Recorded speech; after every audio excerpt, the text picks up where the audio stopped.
what does success look like to me? What am I driving towards? And those things are very personal. It's amazing what you can accomplish when there's trust in the room. And when you remove that trust, it's remarkable how inefficient you can become. And when you've got guys around you who are buying into your vision and pushing towards the same thing, it's energizing. Well, welcome to the Forge Contractor Alliance podcast. I'm here with my good friend Kenton. And yeah, we're here to have a meaningful conversation about our lives, our business, our families. And yeah, we hope you enjoy. So, how are we doing? I'm actually doing really well. Good. I'm actually focusing on something and seeing progress on things. And man, is it good for my mental health. So what do you mean by focusing? I've been in this weird phase in the last 6 months. And I think every entrepreneur, CEO goes through this where it's just like, where do I put my focus? Yeah. And not because I have been so easily caught up in the day-to-day of just like ticking the boxes, putting out the fires, doing that kind of work. But I haven't been able to actually truly focus on something and see significant progress in a certain area. Right. And I've really recognized that's been just like beating the crap out of my mental health. And but there's a reason for that. Like, you've been scattered because there's a lot of things going on. Yeah, good things too. And so do you think that it's even possible to maintain that kind of quality focus through the amount of transition that you've been going through in this last couple months? I don't know if I have the answer. I'm just asking. I don't know. It's still something I'm trying to figure out. But if we, based on some of the reading we've been doing lately, there's strategies out there that say you need rest days. Then you have certain days you need to tick the boxes and just put out the fires. There's an element to that. Yeah. But then you should have, and they say it's about a quarter of your days, you should be hyper focused on something. And actually seeing growth and development in something. Right. That's something like I've actually, instead of just trying to generically do a bunch of things, and it's been around my physical health because I'm actually really prepping myself to get on the roof. Sure. Which feels like it's something that's like 2 steps back. But because I'm like not in condition to be on the roof. Right. Yeah. Or even I wasn't even a week ago, I feel like I'm so much closer even after a week of hard work and dedication to my exercise, walking, nutrition. Yeah. All lack of alcohol, adding things, taking things away. Yeah. And I just feel like I'm actually progressing towards something. And the other thing is like with this, like I'm going to spend 10 weeks on the roof with the sole purpose of just putting out revenue and training guys. Right. It's a very finite period of time. Yeah. But it's a so to be clear, goal. you're grabbing the key part of your season. And typically you're not on the roof for the bulk of the year, but you're grabbing the key part of your season to actually inject energy experience into that key part. Yeah. Well, the funny part is, just like I said before, is I usually go on the tools because I love being on the tools. It makes me feel alive. I love working with the guys. It's genuinely one of my favorite parts of my job. But especially over the last 5 years, when you grow to a certain point and you've got administration roles, you've got sales roles, you've got growing the business, and my job is essentially to grow the business. Yeah. But I would always dabble on the roof with the guys. Yeah. I would like go spend a day. I'd even spend a whole week with them. Sure. And it felt really good. But this finite period, so June, July, August, especially when we got the summer high school students coming to work for the summer. Yeah. I'm taking that finite window and I'm just going all in on it. Okay. And it's exciting to me. I'm focused on it. I can see the progress. We're working towards goals. And I'm finding a motivation in that. Right. That has been missing in a really significant way for years, actually. Like I feel more excited about baking in the sun and sweating my butt off for 3 months straight. It's more exciting to me right now than, aside from getting this podcast going and everything. Right. It's probably one of the most exciting things I've done. So talking about focus, it's just like it is an interesting thing because one of the beauties, and I can attest to this in my career, is like when I am in the middle of a big project and I'm physically on the tools, focus is not an issue because my head's in the game. What matters is actually physically directly in front of me. And I've got my starting point, which is, prior to starting a project. You get in, you know where you're headed. And often it's like on complex stuff, and I've done a lot of fairly complex work. There's often a few question marks, but essentially I know my roadmap. I know what I've got to do, and I know that the few things that I may not know exactly are going to become clear as the demolition project process goes on. And then once the demolition is complete, like the steps to get to completion are clear. And we walk through them. And so from a focus standpoint, it's amazingly succinct and I think healthy. However, when you're running a business and you're doing stuff, there is this tension. Like there is this, like, I know that part is really easy to have metrics. I know how much I want to get done in a day. I rarely get it done as much as I want, but I know what I would like, what the ideal is. I always say as tradesmen, we measure our productivity or our projected productivity by the very best days that we've ever had. That's just what we do. And so we think, well, if the best day I could get X number of bundles on, then that becomes my standard. It's not realistic. It's like saying you're going to play playoff hockey or, pick your sport every day of the week. You can't do that. However, there is still a sense of, what you got to do and you just put your head down and get it done. But when you're doing all kinds of like growth oriented stuff in your company, when you are also, as in your case, I don't know how many different business opportunities you're looking at or involved in right now, but there's a few. There's a few, yeah. And so each piece that you adds, I would say, a layer of complexity and a layer of brain space. Yeah. And so is it possible to be focused through a time period when you're looking at new things or when you're looking at old things in a new way? I think that's the balance I've been struggling to figure out. But I would say yes. Figuring out how to do that and be effective at it, I think is part of the journey and what I'm trying to grasp and develop.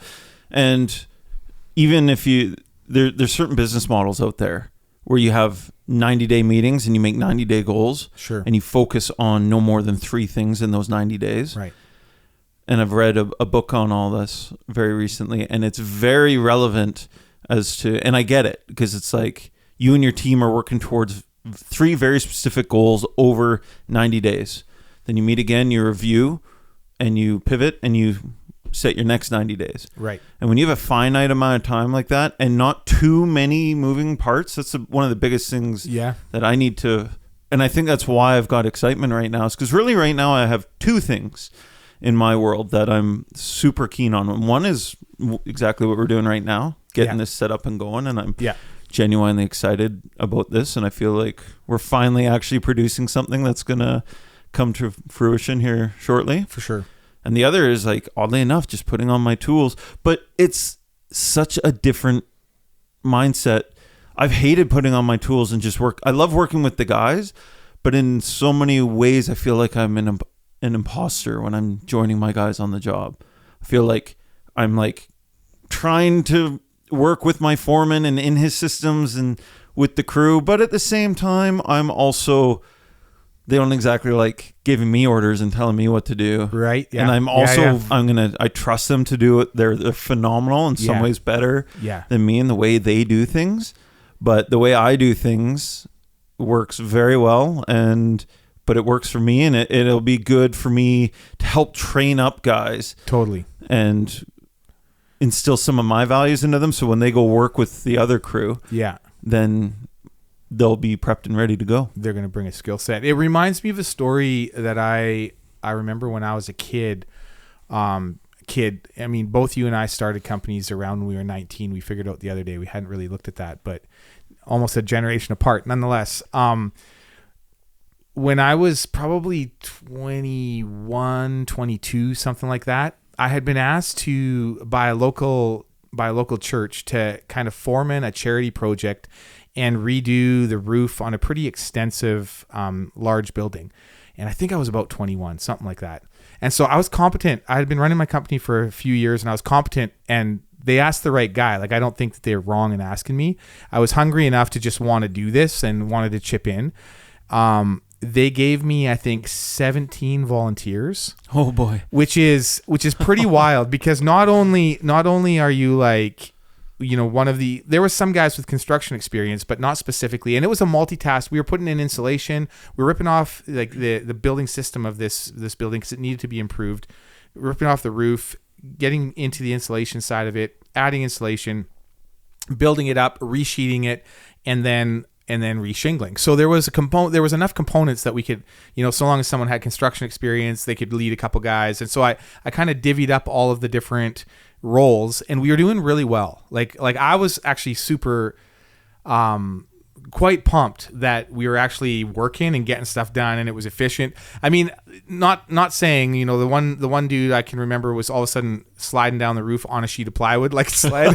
he stopped before he got to the bottom, but there were a few things like that I was trying to control. But it was overall a successful experience until the lead person in the organization that we were working for came by.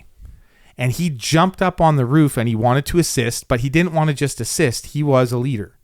Yeah. And so he just grabbed a bunch of guys and just started telling them what to do. And they started looking at me and they're like, he's not doing it right. Like, we had a system and he's not following our system.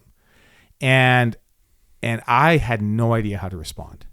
Like, literally. And I think that you're speaking, and now I was in the position that your foreman would be, where, when you come along, there's a double tension. There's a tension for you because you're like, how do I do this so that I don't disrupt the boat? There's also a very real tension for your foreman, because all of a sudden it's like, that's not what I just asked him to do, but I can't really talk against the boss, and specifically not in front of people. And so in that particular case for me, I just shut up. I'm just like, because the most senior person other than this person wasn't saying anything. And I was looking at him kind of for like maturity, I guess, and saying, well, if he's not saying anything, then I'm just going to keep my mouth shut. And you were how old at this time? 21. Yeah. See, that's a super hard. And the guy was like the age of my dad, and he had a very strong leadership personality, which in most cases was a really good thing. Yeah. But in this particular instance, his ability, like, I would have much sooner that he stayed home. Yeah. Because that was the only really stressful part, other than watching my buddy slide down on a sheet of plywood, which is a different kind of stress and also a little bit of joy. But that was like really the stressful part of the job for me. Fortunately, what he was doing wasn't to the point like it derailed everything, but it definitely, so we still got the product on, it still worked out. It wasn't like it was like completely wrong. It was just not my preference. Yeah. And so if it was something that was completely wrong, I probably would have stopped him, because, at that point we're now jeopardizing the project. It wasn't that severe, but it was severe enough that it definitely jeopardized the flow that we had, and would have just been way healthier if he just hadn't showed up, which is super interesting, because at 21, I wouldn't have predicted that. Yeah. I just assumed that anyone coming onto the job, regardless of their leadership status, would just ask me what to do because I was in charge. But then the very person that put me in charge was not, it's a difficult thing. Yeah, well, it's an interesting concept for you to be able to take 17 volunteers and find productivity. And I think that's a very unique, like, I feel with even my foreman, I've had so many different foremen over the years. And it's shocking how large their capacity is to lead. Sure. Because some guys, you give them a crew of 3. Yeah. They're incredible. 5, it's like a 50% reduction. Stress goes up. 6, right. 7, forget it. Yeah. Whereas totally. Some of my guys, like even Noah, my main foreman right now, he can run a crew of 8, 9 guys, right, and be very efficient. Right. I always found with me, especially in our early growing days when we were on big enough projects, I could run a crew of 15 guys easy. Right. And you just head up, you're coordinating people, and it's, I hate the word manager, but you're just, it is a management component of where you're just making your job site efficient. You're keeping people in their strongest areas. You're putting guys who work together well in certain, you're balancing your infrastructure on the job site with your labor force. And so let's dig into this. It doesn't come easy to everyone. No, I know that you and I are definitely not psychologists, and we're not pretending to be, but we do study human nature a lot, because in order to do a job well, and in order to lead people well, we have to understand where they're coming from, at least to the best of our ability. And I wonder, because we're kind of zeroing in on the idea of focus, and I'm wondering, in a case like that, when you have, let's say, a new foreman, and they're competent at their work, because you're never going to put them as a foreman before they know how to actually do the work. Yeah. Right. So that's a given. So they're competent at their work, and then you see the potential. So you're like, okay, I'm going to give you a guy, and all of a sudden you're looking at them and they're in a job. There is a different foreman. They're now leading a crew, but not really knowing it. Right. Like that's kind of what happens. Like they will have a guy or two maybe that are kind of like, you take that section and kind of get her done. Yeah. It's kind of like, it's not formal, but it's like they're starting to. You mean on the same job site? Yeah. Just like, here, you take these guys, go do that section yourself, sort of thing. Yeah. Like, I think that's pretty common, right? Like once they're competent at what they're doing. To be honest, I find to find people who are good and natural at this. Yeah. You don't even need to incentivize that. That's fair. People will grab them and just, you'll look up and so out of an 8-man crew, there's one guy who's just like, hey, you, let's go do this. And you can see the natural. Right. And it's a really interesting component to, and this is something I've had to figure out, because I just expected when I started this company, everyone would be like me. Sure. Everyone can manage people. Everyone can work hard. Everyone has the same mindset as me. Yeah. And it's that idea, and trying to figure that out has been by far my biggest hindrance. The biggest faults we've had as a company are because I'll put somebody in a role expecting them that, and this was more in the first 5 years of the company. Sure. And then I started really realizing, I'm like, wow, not everybody's cut out to be a manager. Not everybody's cut out to be a shareholder or a partner. Yeah. People can't handle levels of responsibility. They want to. Yeah. And you give them the opportunity, and that's the hard part. Everybody wants that responsibility. But man, when they're actually put in the seat, they quickly realize, oh, maybe I don't, because it looks glamorous. I was going to say, some people, I think that there's a number of different things that can come to the table. I think that there's people who have the ability, but not the desire, but they usually don't realize they don't have the desire until they've tasted it. Yeah. Like that's when it all of a sudden hits, like, wait a second. Everybody feels like they'll get more power and glamour in the big role, but then they get there and there's a reason why that role is a big role. Totally. And I think part of it is because when you are an employee working underneath a foreman, especially if the foreman's good, all you really have to do is what you've been assigned to do well. Like if you do your piece well, if the foreman's good, that means that he's putting you in the role where you're productive. Then if you focus on what you were doing, you're going to be successful. That is a very different thing than that foreman that's now got 3 guys underneath him. He suddenly cannot, like, focus to him is a different animal, because all of a sudden focus to him is like, okay, now I've got to focus on, first off, I've got to make sure that my guys are effective, that they all know what they're intended to do, what their piece of the part is, what they've got to shoulder as responsibility, so that they can be focused. Once they're focused, then I can become focused on my own task. Yeah. And until that happens, you can't do anything. Like, you can't actually produce. And I think that then the growth scenario, and again, I think we only learn this over time when we're running crews, is that you recognize, okay, this guy, I think you made a really good point. This guy's great with 3 guys. Yeah. If I give him 5, he's shot. And I would argue that's a question of focus.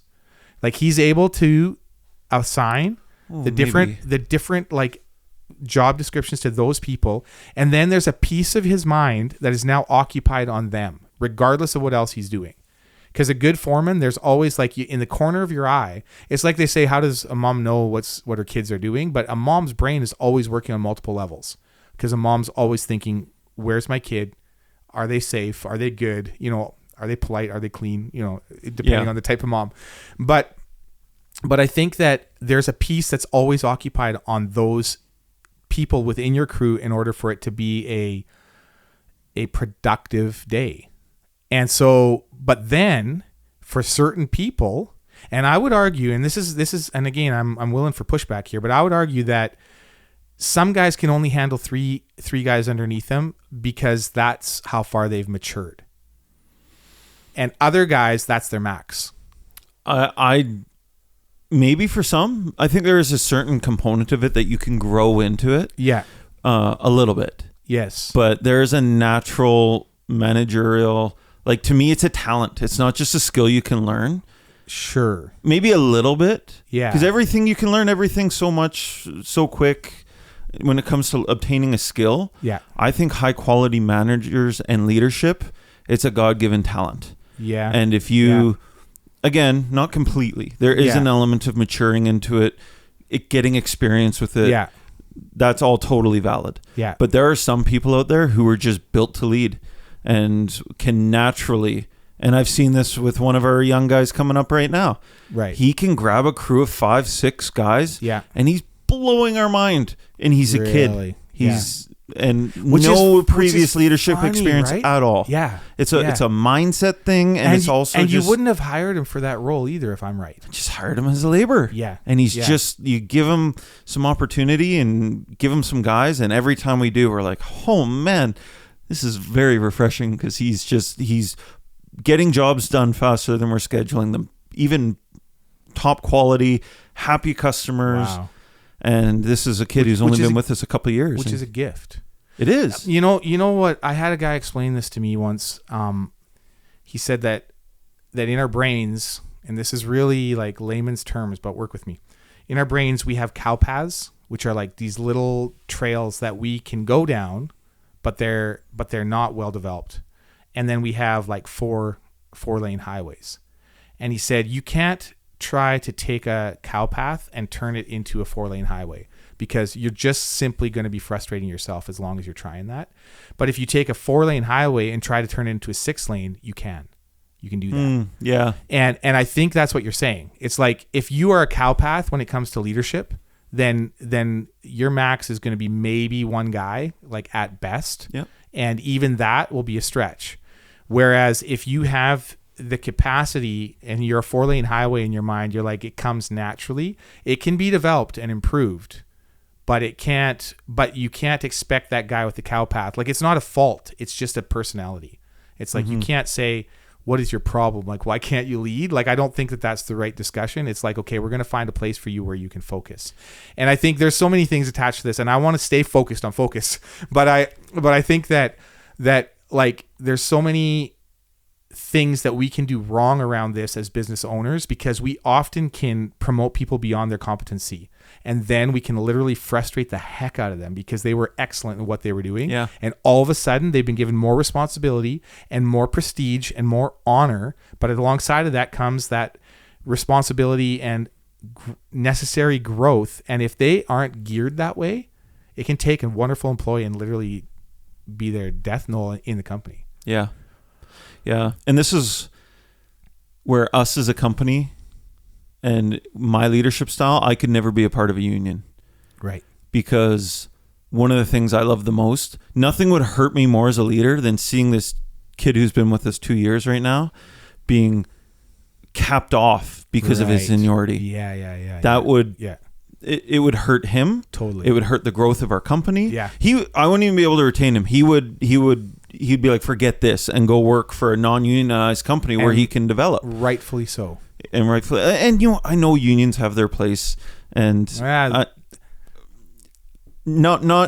not how I function and could grow a company. My argument is they've had their place, and I think now they're often used for things that aren't what they were originally intended for. Yeah. They're intended for keeping people decently paid and well fed and safe. And I think those things really matter. I think at this point, I think that unions often swing their weight around to the detriment of the company, in which case sometimes it kills companies when it shouldn't. That's my own thought. Another discussion. I would agree with a lot of that, especially when we're growth minded. Yeah. And we want to reward those who are clearly built for leadership, clearly built to climb the ladder. Yeah. And like me, myself, if any organization I've ever been a part of where I've been capped from above just because of my age or inexperience or seniority, Yeah. Like, obviously experience, you need some experience, but like, oh, well, this person's been around longer. I'm like, I don't care. Yeah. And that's something that a lot of my guys in the whole history of this company have really struggled with. Is they'll come to me like, why is this guy getting more of a foreman role than me? I've been here 4 years longer than him, and he's only been here 2 years. And it's just like, do you not see the potential with this young man? Are you going to tell me that your gifts are the same as his, Like, you're really great at what you do. Some people are just built to be a phenomenal, dependable, incredible team member, laborer. Not everybody's built to be a leader. Again, everybody thinks they are. Everybody thinks they want that responsibility, but it's just not the truth. And I think that bringing it back around to focus, it's fascinating to me, because if you're meant to be a really high quality team member and you're not a leader by nature, then ideally, if you're honest with yourself, and I think the individual that you're referring to would be someone who is probably not having that conversation in the mirror and saying, who am I? Mm-hmm. Because I think that if you are meant to lead people and you're not, there should be a frustration. Like, that's clear. Yeah. But I think there's many people who feel like they're that person but aren't, and aren't looking in the mirror and saying, like, where is my fulfillment? Because I think if you can be super focused on the job you're doing and just dig in and get her done and be a phenomenal team member, and that's your capacity, that's also your main strength, there's amazing reward in that. Yeah. Like, it is not an unrewarding thing. And I think, but the only time when it becomes unrewarding is if you think you're someone different. Yeah. And you think you have this capacity that you may not have. And the thing is, like, I know this from experience. Like, I've been both a solopreneur where I'm the only guy on my job and can, like, literally just zone in and listen to my podcast while I'm working. Not my podcast, a podcast. Let's be honest. And listen to a podcast while I'm working, and, like, it's just me and the trees and the angels. Like, yeah. I've been like that for much of my career because I love that focus. Like, I literally love it. I do like being part of a team at times, but I'm in a natural place when I'll tell you this. I cannot handle, for whatever reason, my capacity is almost zero for people who don't have aptitude and pick up quickly. I've trained a ton of young men in my life, but if they don't have aptitude and an eagerness and a willingness to learn, I literally, like, it's not like, oh, I wish I could extend this grace to you and teach you. It's like, I don't even have that desire. Like, yeah. I literally, if there's not an aptitude, because they take a level of focus from me that I literally can't spare. And I find that I'll have one kid then that I'm trying to teach I always say it's by intravenous. It's like, I'm trying to force this into you and you're not accepting it. That will take the focus and productivity away from me to such a degree where I'm doing way worse production with two of us than I would just by myself. Yeah. Well, I mean, that's just part of finding good people. It is, like, but I'll tell you this. I had 15 good people that were working for me in the company. And without a word of a lie, I sold the company and I went to work just by myself, and I was making more per week than I was with 15 people working for me. That says I had a lack of aptitude.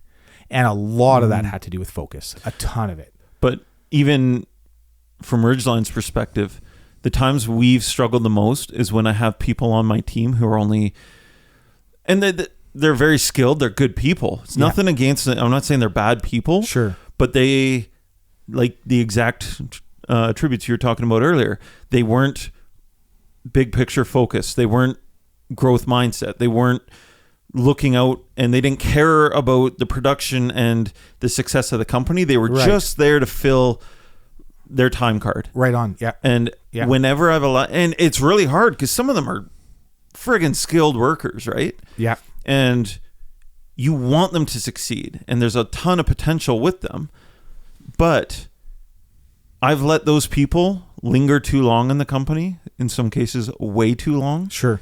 And in some cases they have the absolute best of intentions. Yeah. But man, it wreaks havoc on your culture. It wreaks havoc on your management team, your crew. Like, it's just, that is the number one thing that causes me the most stress as a leader of a company, is when I have people, especially people in any kind of foreman or management role, who are only thinking of themselves and their own benefit and gain, or primarily, I should say. Right. They're primarily, like, their motive is more self-driven than it is to the guy working beside them, to the success of the crew that day, to the development of the company. If they don't have any of that, and it's just, they're kind of pivoted, it's just like me against the world. This is just my job. I don't care about the success of the company. I'm just here to do my I'm here time. to look out for number one. Like Exactly. Yeah. Those people, I can't work with them.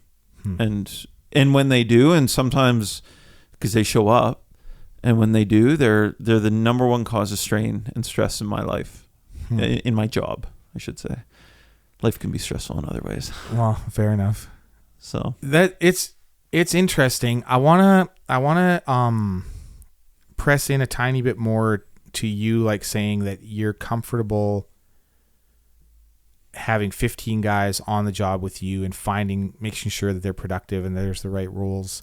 Lean into that a little bit. I am able to do that, and I said that in the earlier story. From the time I was young, I'm able to do that for short periods of time. Like, I'm able to manage a large crew for a short period of time. I have not, and it was a revelation for me. Like, I spent 6 years running a pretty large crew, and at the end of that, man, the relief, it's kind of funny, but the relief of being able to, like, say, you know what? I'm not actually very good at this.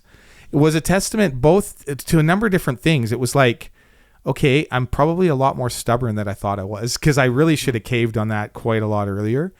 And secondly, it was a wake-up call to me as to what I appreciate in life. Yeah. And I think that I really appreciate being able to focus on a project and really just zone in and shut the rest of the world out. It really matters to me. And it's well, I don't know if it's strange, but I think that it's something worth recognizing. I don't like distractions. I'm going to push back on you on that. Sure. I think you are extremely good at that. And I can actually attest to this because I've worked under you and along with you in many ventures. I think you are really good at that. And speaking directly to my experience on my own since after working with you, the start of this company I was very blessed with a few unbelievably hardworking, good attitude workers. And for the first probably 4 or 5 years, our growth curve was just ridiculous. Yes, it was. Like, we were just shooting for the moon. Yeah, year over year it was crazy. Yeah, crazy growth. And that's because I was driven. I just wanted more people, more. I wanted to grow and get bigger crew, 2 crews. But that's because I was extremely, during that whole process, I wasn't the typical roofing entrepreneur where I got a crew and then I just became the sales guy and I let crews go and do I loved being on the roof. Yeah. And you very much were like this too. And when you're up there and you've got guys around you who are buying into your vision and pushing towards the same thing, it's energizing. Yes, it is. And for those first 4 or 5 years, because I was on the roof and I grew to that point where the company was just getting too big for me to be on the roof full time. Sure.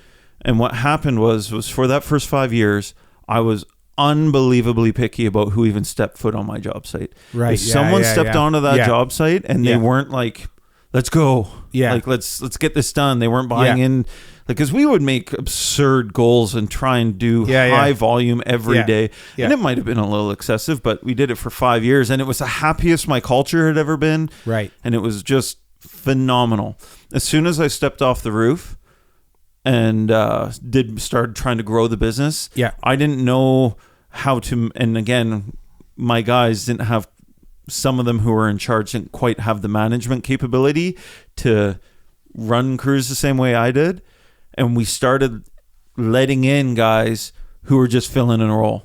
Right. And as soon as we started having guys come in who were more focused on themselves. Yeah. And I actually had some of my main guys were actually giving me a hard time because I would show up to site and I would fire people.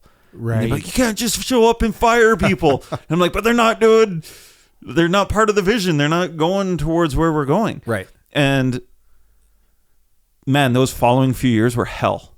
Right. And I genuinely wanted to quit. I wanted to shut my company down because as soon as people entered into my company who didn't have that growth mindset and were just out for themselves, like, roofing is not, especially in the residential sector, it's not a lucrative gig. I can't afford to just go have somebody go put on a tool belt and pretend produce. To work. It causes our margins are thin. And it causes immense strain. Sure. On not just me, but the whole culture of the crew. Right. The formula works when you have high production, like-minded people who want to show up to work and get stuff done. They want to be a part of what's happening that day. But it's interesting because if you have that kind of a culture, you can inject someone who doesn't know if they're a focused individual, who doesn't know that they like to produce, but you can put them into a culture like that, and all of a sudden something can come alive in them that they didn't know existed. I think that's possible. Oh man, it's possible, but this is maybe not for long term. I don't know. This is a parenting thing because we primarily hire young workers, and men, like you can tell what kind of household they come out of if they're going to be part of it, and they're like, we try, and a lot of them buy in, and that's one of the things I love the most about what I do is hiring these. It's one of the reasons I'm going on the job site for 3 months. I have an opportunity to take young men coming out of high school, and I'm going to instill our work ethic, our values, and try and sow into this person. Yeah. And I can always tell right away within the first week, if this person's not actually buying into what I'm doing, they're not. C'est la vie. Going back to you earlier, and I genuinely think that you are really good at it. And I think if you had the right team and the right people around you, not that you had bad people, but you might have had good people and a mixed bag. I had a mix. Yeah, so even if you have a mixed bag, that just comes with a ton of baggage and stress.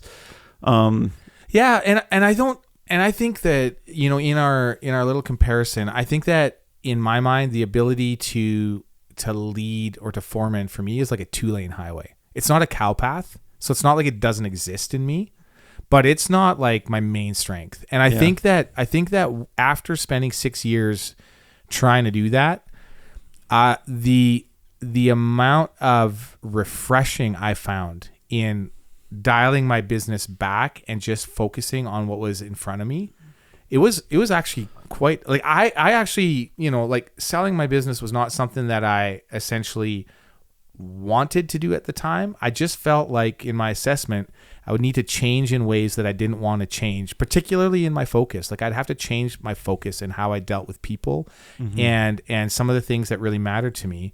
And I decided that I didn't want to. I didn't want to change those things about me. I wanted to sooner press into more of what I felt were my strengths and less try to make my weaknesses a strength. And so I chose to sell, and I thought that season right after that would be frustrating, but it was actually really the opposite.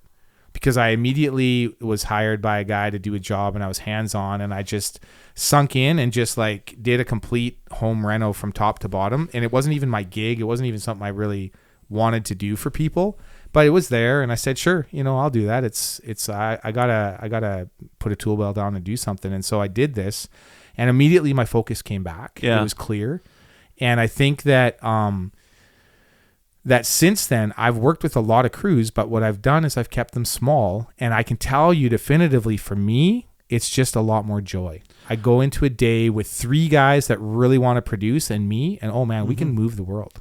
Yeah, no. And I get that because again, it comes all the way back to full circle to the focusing. Yeah, it does. Where it's like even the most refreshing moments I've had in my career are, and what I was saying at the beginning here about where my mental state is at is because when you're working on your own, you have no choice but to just hone in and focus on what you're getting. You set a goal for yourself that day, and you're just getting it done. You got no one to blame. Yeah, you've got it's just you in the world, and it's amazing. It's actually total freedom, and I've taken little blocks over the last few years of small jobs that I can do myself. Yeah, I remember going out to Nest Lake and doing a new construction shop myself. Yeah. I actually hand nailed a bunch of it just because it was such freedom all the way out there. So there's definitely an ease to that. And I think even a lot of the struggles that I was saying that I've been dealing with lately are the very same things that bring stress, and you found discomfort with in your working career over the last few years.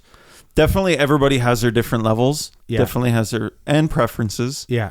Because man, in so many ways, when the times get really stressful, my first temptation is I'm just going to pull back.